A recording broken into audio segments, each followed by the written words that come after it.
Hey there! I had a conversation with a client yesterday about how I budget for my business and how I often tell people who are thinking about maybe starting their own business or trying to make the decision between starting your own business or staying in your business and getting a job, and how I do that.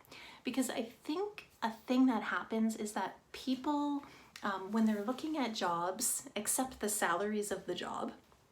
But when they think about having a business, they put this incredible pressure on themselves to make a ton more money. And that doesn't always make that much sense. So for her, I said, go and look at the kind of jobs that you would go for and how much they would pay. And then decide if that's what you want to do, right? Or could you make that your business goal?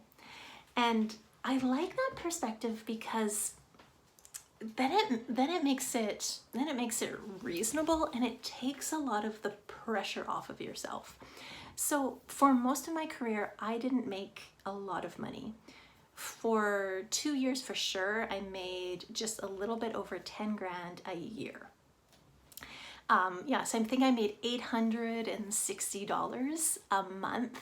400 went to rent. I was a single mom. I spent my mornings having like a slow breakfast with my daughter. We would go to the park, we would play games, we'd get on a bus. She'd be at daycare at like 11:40. I would walk from her daycare to the radio station where I was a receptionist and be a receptionist from 12 to 4:30, and then the day would, that's what our life was like. And so yeah, money went to rent. We bought food, we had bus passes, and maybe, did a lot of thrift store shopping. And I did not know I was living below the poverty line.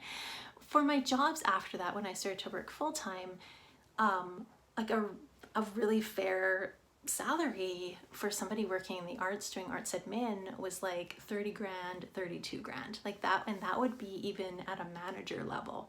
So for a lot of my career, that's what I made, was like, 30 grand. So I learned how to live on a really small budget. Then, I wasn't totally satisfied with making 30 grand. It was a bit low. Because I thought, well, I can cover everything that I have, but really what I want to have is maybe I want to buy new things, and maybe I want to go on a vacation. Like that sounded a little bit nice. So then my goal became, can I get a job that makes like 45? So I got a job, 45, got another job that was making just in like the low 50s. So I'm working that job, and the opportunity came that enough people were asking me to be a career coach that I thought about leaving my government job in order to become a coach.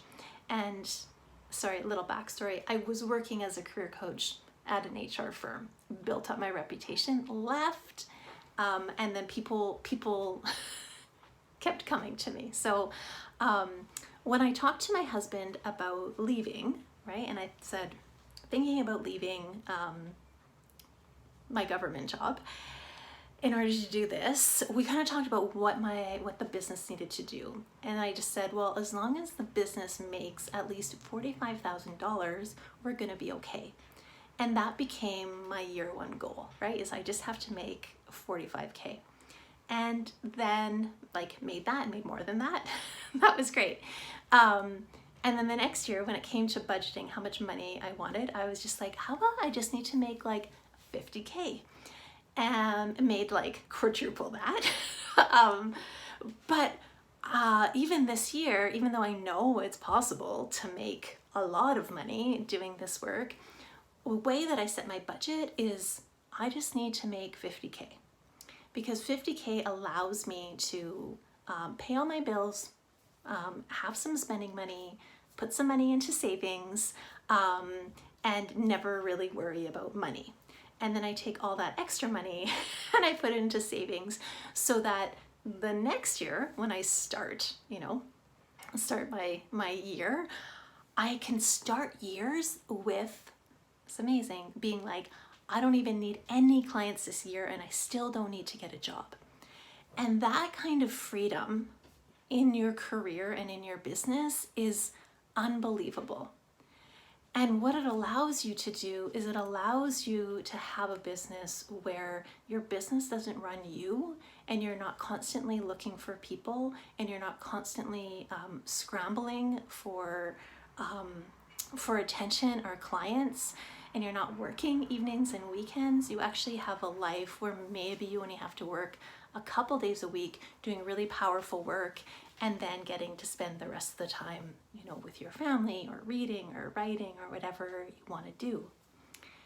And so I think that instead of if you're thinking about starting your business, you can absolutely, like, in terms of what you can make, it's limitless, right? Like you can make so much money running your own business.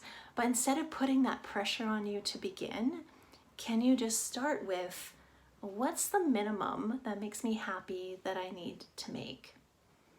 And then map out a really like foolproof plan on how to make just that amount of money. And if extra comes in, cool, right? Just buffer your fund. Instead of aiming so high and needing that, so that if you don't reach it, that then it means you lose everything and you have to go get a job that pays you like even less, right? Yeah, so my client seemed surprised that I had such low goals, but I think it's because for me, a career is not about getting crazy wealth. It's about how I use my life's energy in a way that feels really good and balanced for me. And I'm absolutely like a workaholic super achiever, but the thing that I enjoy and want lots of time for is that creating and thinking space, and not that like constant selling and pushing space. So don't know if that's helpful, but that's some food for thought. How do you budget for your business? Would love to know.